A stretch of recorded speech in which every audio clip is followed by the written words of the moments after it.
Alright, so let's talk about low voltage cutoffs. What is a low voltage cutoff and why do we need one?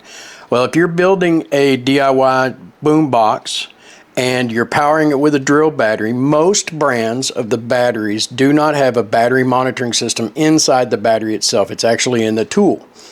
So you need something to keep that battery from draining so far down that it will not turn on the charger when it's plugged back in, essentially killing the batteries.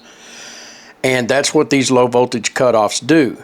Now, these are not plug and play. You can't just wire those in and let it go and it's all good. You have to basically program these.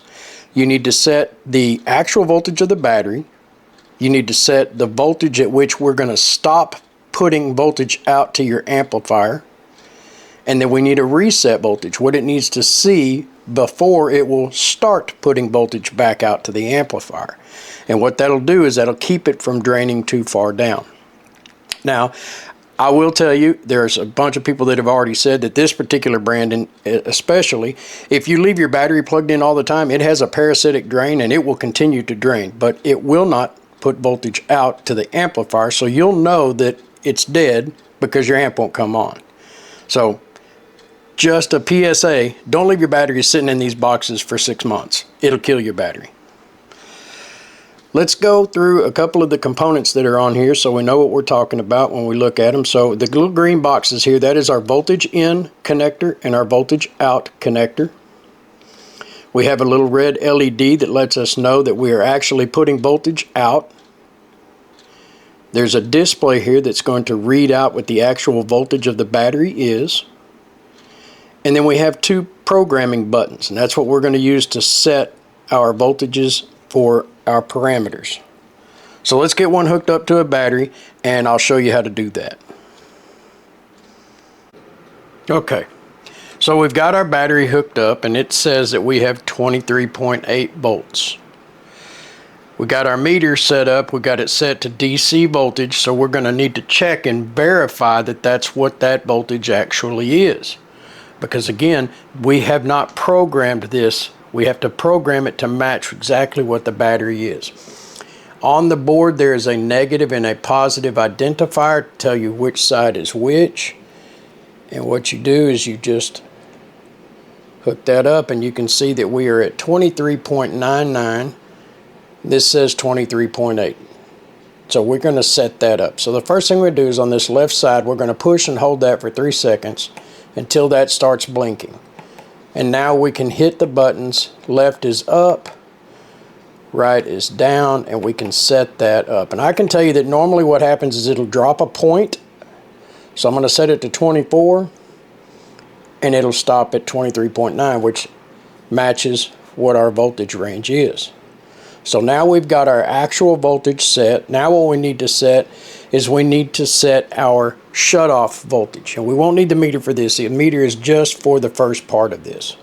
So we're going to, okay. So now we're going to set our shutoff voltage. What we want this to stop producing voltage out to our amplifier at. In other words, when the battery gets down to this amount, we are no longer going to be able to play. So the left button here, we're going to click that 3 times. And you can see the dot here is blinking, and now we can set this. Now, each battery is going to be different.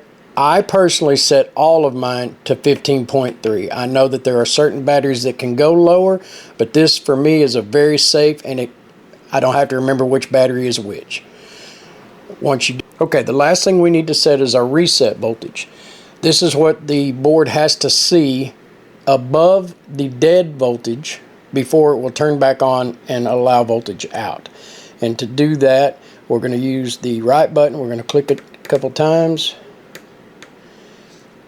And you can see that little dot blinking, and now we can adjust that. Again, left is up, right is down, and I always set mine at 1/2 volt. And once that stops blinking and goes back, now we're done. So we have a voltage actual of 23.8 volts, our shutoff is 15.3, and our reset value is 0.5. Now there's also one other thing you can do. There is a delay that you can put on these, and that one is to hold the right button where it's all zeros, and now you can put a delay in there. So you hit your power switch and this waits however long you set it to actually turn on the amplifier.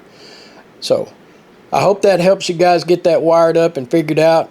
Make sure that when you wire your LED switch positive for the LED, that it's on the output side of this, not the input.